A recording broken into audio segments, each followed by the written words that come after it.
Hello everyone, मैं कृष्णा चौधरी लक्ष्य मंत्रा के यूट्यूब चैनल पर आप सभी का एक बार फिर से हार्दिक स्वागत है। प्यारे बच्चों, हम लोग आज की इस महत्वपूर्ण क्लास में बहुत ही प्यारे प्यारे से प्रीवियस ईयर के प्रश्नों को हल करेंगे। बहुत ही आराम से कम टाइम में बिना किसी फालतू बातों को किए इस महत्वपूर्ण सेशन को समाप्त करेंगे। एकदम बात करेंगे और अच्छे अच्छे प्रश्नों के साथ इस महत्वपूर्ण सेशन को समाप्त भी करेंगे। तो आइए प्यारे बच्चों, इस महत्वपूर्ण सेशन की शुरुआत एक बहुत ही प्यारे से प्रश्न के साथ करते हैं। पहला प्रश्न है कि यदि किसी लीप वर्ष का पहला दिन मंगलवार है, यहां पे थोड़ा सा आपको समझना है। मंगलवार है, क्या है? मंगलवार है। तो उसी वर्ष दिन होगा। प्यारे बच्चों, मैं आपको बता, वर्ष 365 दिन के होते हैं। कितने होते हैं? 365 दिन के होते हैं।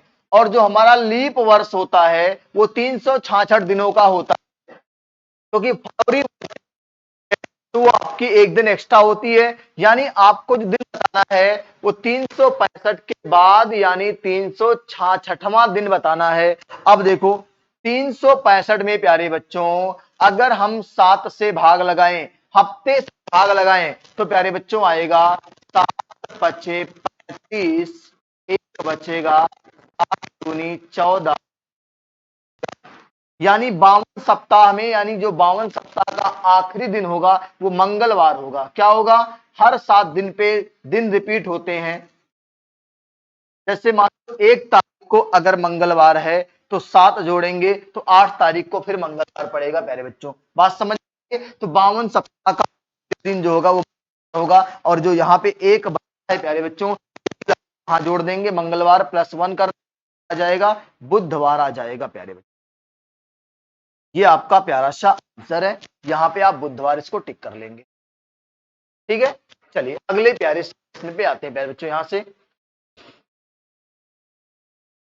5 सेंटीमीटर भुजा वाले एक घन के सभी फलकों पर लाल रंग लगाया जाता है, या फलकों पर रंग लगाया जाता है। 1 सेंटीमीटर घन वाले घनों से काटा जाता है। तो 1 घन सेंटीमीटर वाले कितने घनों में केवल एक ही फलक पर रंग होगा? एक ही फलक पर। तो प्यारे बच्चों, इसका फार्मूला होता है, एक ही फलक है तो x6n-6 और n का मान है, और 5 से 2 जाएगा तो 3 बचेगा। का स्क्वायर प्यारे बच्चों होता है 9, और 9 छक कितना आएगा? 54 आएगा। प्यारे बच्चों, किस विकल्प में है? ऑप्शन नंबर डी में है। प्यारे बच्चों, में ऑप्शन नंबर डी में है। नोट कर लीजिए, बहुत ही प्यारा सा प्रश्न है ये। फार्मूला ये 6n-2 का होल स्क्वायर। चलिए प्यारे बच्चों, अगले प्यारे से प्रश्न पे आते हैं। कह रहा है कि माना दिशाओं को इस प्रकार घुमाया जाता है। माना दिशाओं को इस प्रकार से घुमाया है कि उत्तर दिशा, जहां दक्षिण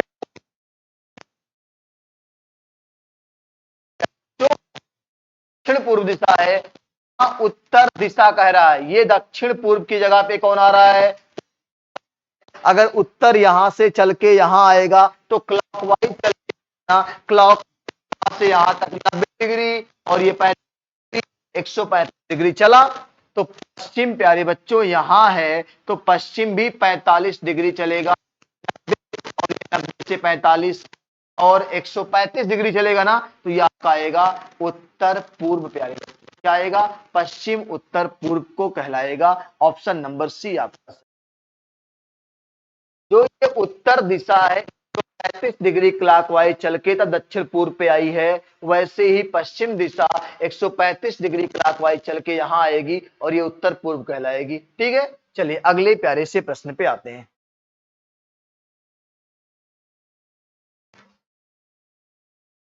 सीमा 1 घंटे में एक किताब का 1/5, 1 घंटे में 1/5 कितना घंटा पढ़ी है?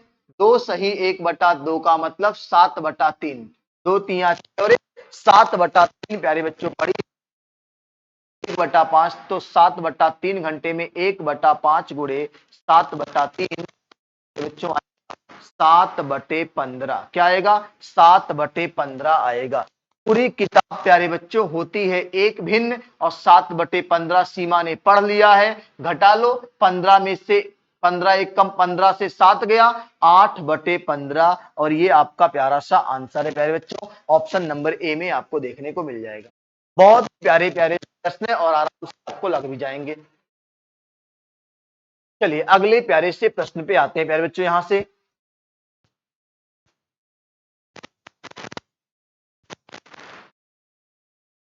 4.85 मीटर, 4.85 मीटर खंभे को 5 बराबर भागों में बांटा गया, तो 5 से भाग कर दो।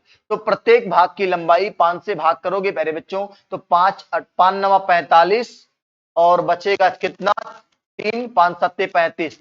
ये आपका ऑप्शन नंबर बी आएगा प्यारे बच्चों, 0.97 आएगा। प्रत्येक भाग की लंबाई कितनी आएगी? 0.97 मीटर आएगी प्यारे बच्चों, जब आप इसको 5 से भाग लगाएंगे तब। 5 9 45, 3 5 7 35। चलिए प्यारे बच्चों अगले प्यारे पे आते हैं।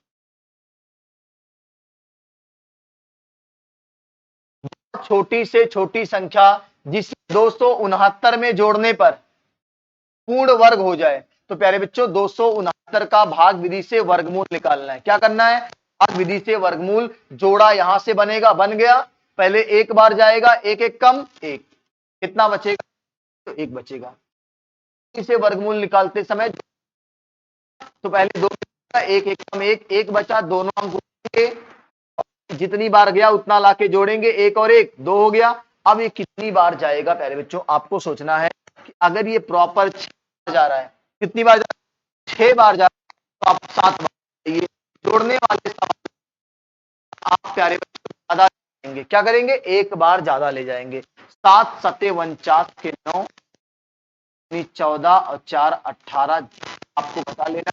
9 से 9 8 से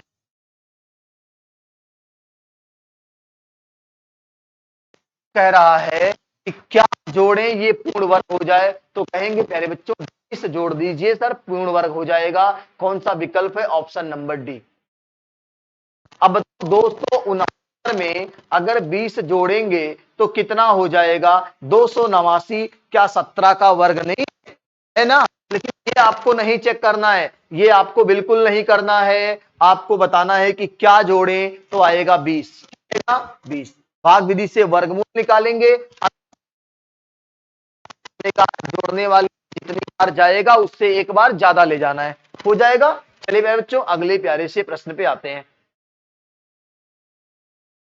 संख्या के सभी गुणनखंडों का योगफल, कैनोनिकल रूप का सवाल है प्यारे बच्चों।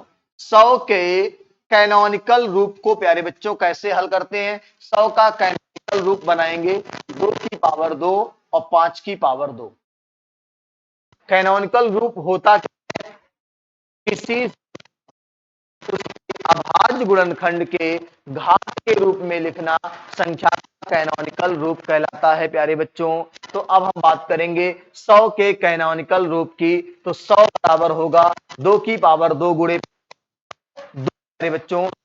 के गुणनखंडों के योगफल की बात करता है प्यारे बच्चों, तो देखो ध्यान से कैसे निकलता है योगफल।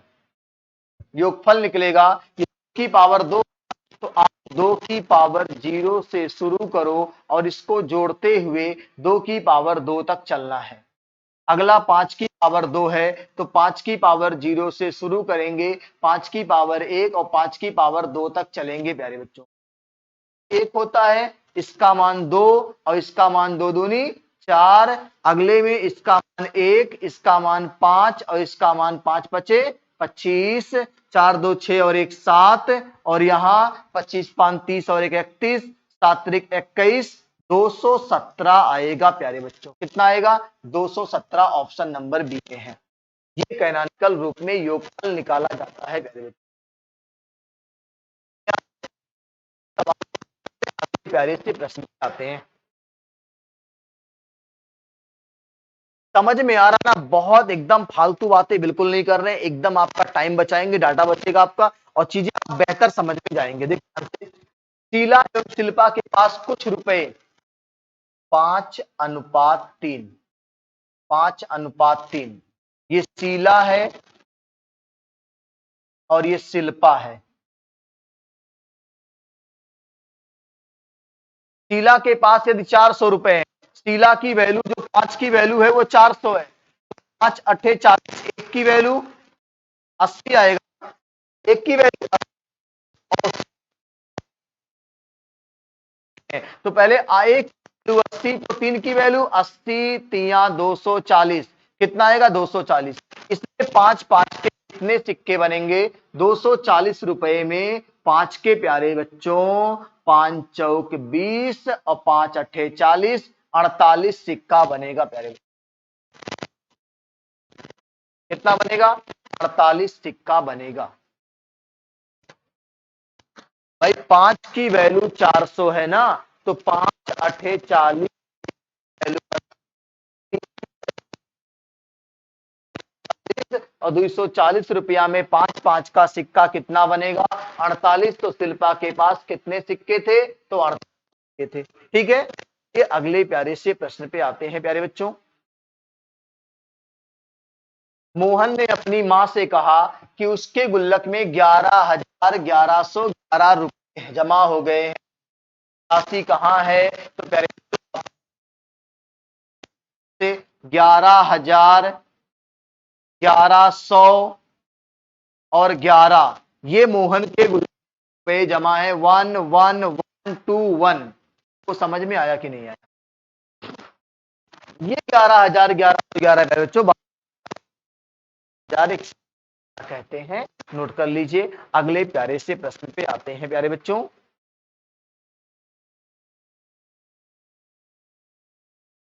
एक धार्मिक आयोजन में स्त्रियों और पुरुषों की संख्याओं का अनुपात 3:2 था। स्त्री को 3x मानो और पुरुष को 2x मानो। स्त्रियों और पुरुषों का अनुपात 3 था, स्त्री को 3x मानो, पुरुष को 2x मानो। 20 और पुरुष के आने से 20 और पुरुष आएंगे तो पुरुष 20 बढ़ जाएंगे और ये अनुपात उलट जाता है, 2 बटा जाता है, जो 3:2 था। स्त्रियों की संख्या कितनी थी तो पहले बच्चों इसको हल कर लेते हैं। यहां से 3 त्रिका 9x और यहां हल करेंगे 2 दूनी 4x और प्लस 40। 4x और 9x का प्यारे बच्चों आएगा 5x। 4x वहां जाएगा घटेगा 9 5x और बराबर कितना 40। यहां से प्यारे बच्चों x का मान 5 अट्ठे 40, x का मान अगर 8 है तो स्त्रियों की संख्या कितनी थी 3x माना था आपने स्त्रियों को, तो 3 गुणे 8 कर देंगे प्यारे बच्चों और ये आपका आ जाएगा 24 स्त्रियां थी। कितनी थी 24 स्त्रियां थी। ऑप्शन नंबर डी में आपको सवाल का आंसर मिल जाएगा। ठीक है प्यारे बच्चों, अगले प्यारे से प्रश्न पे आते हैं। यहां से प्यारे बच्चों अगला प्यारा सा प्रश्न है, यदि कोई धनराशि साधारण ब्याज की एक निश्चित दर पर 12 वर्ष में स्वयं की 5 गुना हो, या धनराशि 21 वर्षों में स्वयं का कितना गुना हो जाएगी।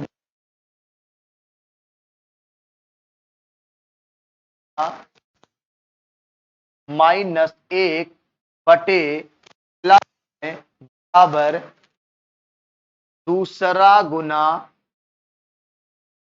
-1 बटे दूसरा समय। अब पहला गुना कितना था 12 वर्ष में स्वयं का 5 गुना, तो प्यारे बच्चों कहेंगे पहला गुना 5 -1, पहला समय 12, दूसरा कितना करना है पता नहीं कितना हो जाएगा, 21 वर्ष दिया है तो दूसरा गुना प्यारे बच्चों हम n2 मान लेते हैं। क्या n2 मान लेते हैं -1 और बटे दूसरा समय कितना दिया है 21। यहां कटेगा देखो ध्यान से, 5 से 1 जाएगा तो 4 बचेगा और नीचे 12 है और बराबर n2 -1 और बटे 21, 4 तिया 12, 3 सते 21, कितना गुना हो जाएगा ये आपका हो जाएगा n2 का मान। देखो एक बार फिर से देखते हैं पूरे सवाल को, कह क्या रहा है कह रहा प्यारे बच्चों कि कोई धनराशि साधारण ब्याज की एक निश्चित दर पर 12 वर्ष में स्वयं का 5 गुना होता है। या धनराशि 12 वर्ष में स्वयं का 5 गुना ना, तो आप पहले बताओ कि पहले गुना कितना था 5, तो 5 से 1 गया 4 और नीचे समय 12। दूसरा गुना स्वयं का जाएगी, कितना गुना हो जाएगी, हम कह रहे हैं x गुना हो जाएगी और नीचे समय कितना है 21 वर्षों में। 4 तिया 12, 3 सते 21 और x बराबर प्यारे बच्चों 7 गुना हो जाएगी। ये आपका राइट आंसर है ऑप्शन नंबर बी में हो जाएगा। चलिए प्यारे बच्चों अगला प्यारा सा प्रश्न लेते हैं यहां से। दो समरूप त्रिभुज फल क्रमशः 4 वर्ग सेंटीमीटर सेंटीमीटर है। इस संगत भुजाओं का अनुपात क्या होगा प्यारे बच्चों। दो समरूप त्रिभुज क्रमशः 4 वर्ग सेंटीमीटर व 9 वर्ग सेंटीमीटर है, उनकी संगत भुजाओं का अनुपात क्या होगा प्यारे बच्चों। बता दो अगर पहले की संगत भुजा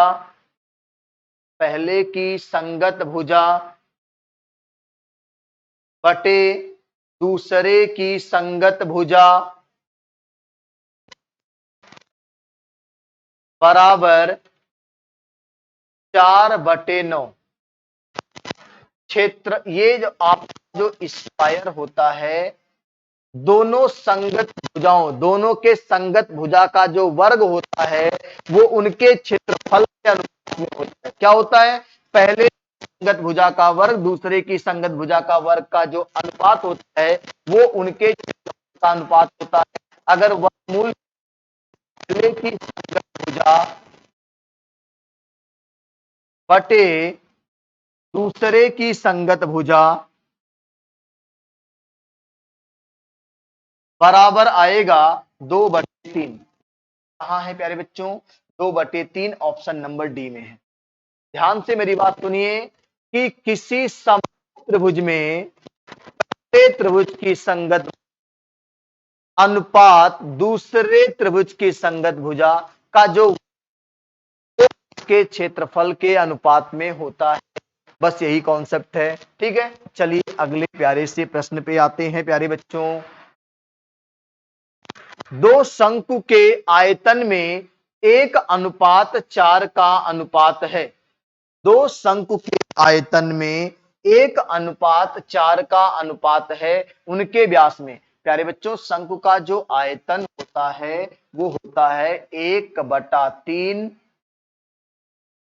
पाई r1 का स्क्वायर h1 और दूसरा होगा 1/3 पाई r2 का स्क्वायर h2 और ये बराबर होता है पहले का आयतन बटे दूसरे का आयतन। अब जरा बताओ क्या क्या दिया है, 1/3 पाई कैंसिल हो जाएगा, r1 का मान 4 चौके 16 गुणे h1 निकालना है और नीचे r2 का मान 5 पचे 25 गुणे h2 निकालना है। इधर आयतन कितना दिया है 1 और 4, 1 और 4। अब ये 25 यहां जाएगा, 64 यहां आएगा, तो h1 अनुपात h2 बराबर 25 अनुपात 16 चौके 64। कहां है प्यारे बच्चों, 25:64 ऑप्शन नंबर डी में आपको देखने को मिल जाएगा। बस दोनों के आयतन में अनुपात दिया था और उनके त्रिज्या दिया था। त्रिज्या मतलब व्यास ही है, अनुपात में त्रिज्या और व्यास का कोई फर्क नहीं होता, त्रिज्या ही व्यास है, व्यास ही त्रिज्या है और h1 h2 का मान आपसे पूछा था। चलिए बच्चों अगले प्यारे से प्रश्न पे आते हैं। समझ में आ रहा है, क्योंकि देखो आपका बहुत लंबा 1 घंटे 2 घंटे की वीडियो नहीं करनी है, आराम से आधे घंटे में 20 प्रश्नों को हल कर लेना, ठीक है। आइए अगले प्यारे से प्रश्न पे आएंगे। उस कोण का माप बताइए जो अपने संपूरक कोण के बराबर का होता है।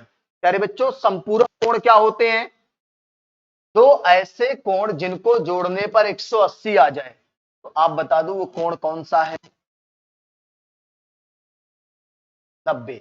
90 का संपूर्ण प्यारे 90 ही होता है। ऐसा कोण है जिसका संपूर्ण बराबर होता है कोण के। तो 90 कह रहा उस कोण का माप बताओ जो अपने कोण के बराबर होगा, तो प्यारे बच्चों 90 होगा। अगर कहता कोण का मान बताओ जो अपने कोटपूरक के बराबर होगा, तो प्यारे बच्चों 45 आता। कोटपूरक दो ऐसे जिनका योगफल 90, संपूरक दो ऐसे कोण जिनका योगफल 100। चलिए प्यारे बच्चों अगले प्यारे प्रश्न पे आते हैं। गणित की पाठ्य पुस्तक में विषय वस्तु का संगठन होना चाहिए।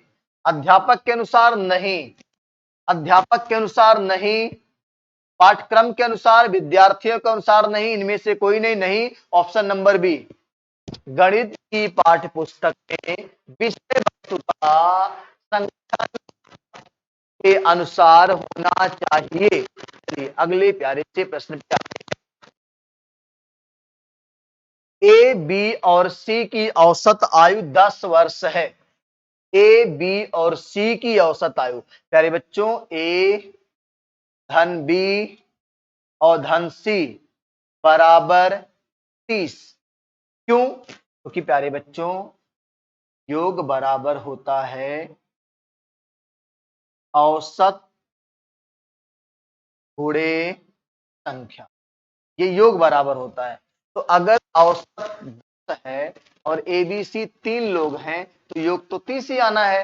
ए और सी की औसत आयु 9 वर्ष है। तो प्यारे बच्चों ए धन सी बराबर 9 दूनी 18। तो पूछा है बी की आयु कितनी। अच्छा बताओ, ए तीनों मिलके 30 साल के, ए और सी 18 साल के, तो 30 में से 18 निकाल दो तो बचेगा 12 और 21। ये बी की आयु है और कहां है प्यारे बच्चों, ऑप्शन नंबर डी में आपको देखने को मिल जाएगा। हो जाएगा। चलिए अगले प्यारे से प्रश्न पे आते हैं।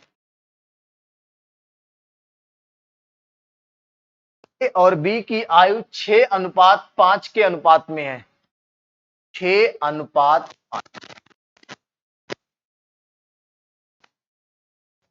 बच्चों 11। हमारे हिसाब से योग 11 है, सवाल के हिसाब से योग 44 है। तो अगर 11 की वैल्यू 44 है प्यारे बच्चों, तो एक की वैल्यू तो 4 आएगी। अगर एक की वैल्यू 4 आएगी तो 4 छक 24 और 4 पचे 20। अगर एक की वैल्यू 4 आएगी प्यारे बच्चों, तो आपको पता है कि 4 छक 24 और 4 पचे 20। अब देखो ध्यान से प्यारे बच्चों, 8 वर्ष बाद की आयु क्या होगी। 24 में 8 जोड़ेंगे तो 24 8 32 और इमहा 8 जोड़ेंगे तो हो जाएगा 28। 32 और 28 में अनुपात निकालेंगे तो किस करेंगे, 4 अठे 32 और 4 सते 28, 8 अनुपात 7 प्यारे बच्चों ऑप्शन नंबर में आपको देखने को मिल जाएगा। समझ में आ रहा है ना? बहुत आसान है। ए बी का अनुपात दिया था दोनों को, ये वर्तमान आयु थी। वर्तमान आयु 6 5 11, लेकिन सवाल ने कहा 11 नहीं 44, 1 बराबर 4, तो 6 बराबर 24, 5 बराबर 20। अब 24 में 8 साल बाद रहेगा तो 32 साल का, 20 में 8 साल 28 साल का, दोनों 5 4 सॉरी 8 अनुपात 7। चलिए मेरे बच्चों अगले प्यारे से प्रश्न पे आते हैं।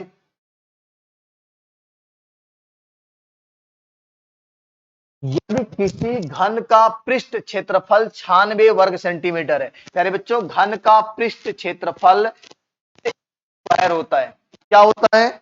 6a स्क्वायर होता है। 6a स्क्वायर की वैल्यू प्यारे बच्चों कितनी है? 96 वर्ग सेंटीमीटर है। 6 से काट दो, ये a स्क्वायर का मनवा आ गया प्यारे बच्चों 16 छक्का 96, और यहां से आप वर्गमूल ले लीजिए तो a का मान आ गया 4 सेंटीमीटर। क्या आ गया? 4 सेंटीमीटर आ गया प्यारे बच्चों। पूछा क्या है, इसके भुजा की लंबाई बच्चों बिल्कुल ही आएगी, इसमें कोई डाउट किसी को नहीं होना चाहिए।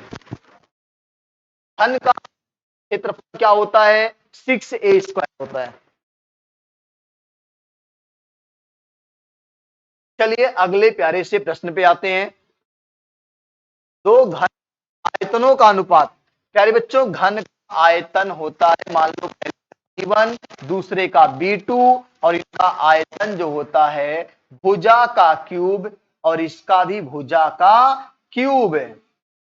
और क्या कहा है, इनके का जो है वो 27/64 है।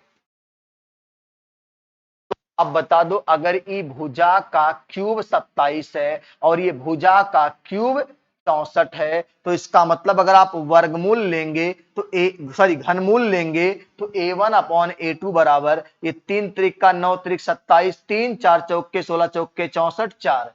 अगर भुजा 3 और 4 आ जाएगी तो इनके संपूर्ण पृष्ठ के संपूर्ण पृष्ठ प्यारे बच्चों 6A1 स्क्वायर और बटे 6A2 स्क्वायर। तो 6 का काम तो खत्म हो गया ना, A1 का वैल्यू 3 A2 की 4, तो 3 त्रिक का 9 और 4 चौके 16, 9:16 कहां है प्यारे बच्चों, जय माता दी, ऑप्शन नंबर सी में। कुछ नहीं करना है, बहुत आराम से वॉल्यूम का रेशियो दिया है, वॉल्यूम के रेशियो से आप भुजा का रेशियो निकाल लीजिएगा, उसी भुजा के रेशियो से आप पृष्ठ क्षेत्रफल का लेंगे। प्यारे बच्चों आज की क्लास का ये आखिरी प्रश्न है, बहुत ही प्यारा सा। यदि एक समबाहुभुज के सभी अंतःकोण का मान 1080 है, यदि किसी समबाहुभुज के सभी अंतःकोण का मान 1080 है, प्यारे बच्चों बहुभुज के अंतःकोणों का योगफल कैसे बनता है। देखो अगर मैं आपसे कहूं चतुर्भुज के चारों अंतःकोणों का योगफल कितना, तो आप कहेंगे सर एक तो विकर्ण खींच दीजिए। कितने त्रिभुज बने, एक त्रिभुज, दो त्रिभुज, तो त्रिभुज की संख्या और इसी त्रिभुज की संख्या में 180 से गुणा कर दो, अंतःकोणों का योगफल आ जाएगा। त्रिभुज की संख्या कैसे मिलती है, भुजा 4 है और द्वितीय ट्रायंगल बना है, इसका मतलब हमेशा भुजा से 2 कम, हमेशा भुजा से 2 कम और गुणे 180। ये रहा आपके अंतःकोणों के योगफल निकालने का फार्मूला। और इसी फार्मूले पे रख के आपके इस सवाल को, आखिरी सवाल को निपटाते हैं बहुत आराम से। n-2 गुणा 180 बराबर 1080, 0 से 0 कटा, 18 छक्का 108, n बराबर 8 6 और 2 8। प्यारे बच्चों ये रहा आपका प्यारा सा आंसर, इस का आखिरी सवाल था। बहुत ही प्यारे से सभी टॉपिक से सवाल लिए गए थे। कल हम लोग फिर से इसी तरह के महत्वपूर्ण प्रश्नों के साथ फिर से हाजिर होंगे। तब तक के लिए सभी को बहुत बहुत शुभकामनाएं। जय हिंद, जय भारत, शिवरात्रि। आप अच्छे से लक्ष्य से जुड़े रहिए और इस वीडियो को जब भी देखिएगा आप अपने फेसबुक, व्हाट्सएप, इंस्टाग्राम सब जगह इसको शेयर कर दीजिएगा। ठीक है, फिर मिलते हैं।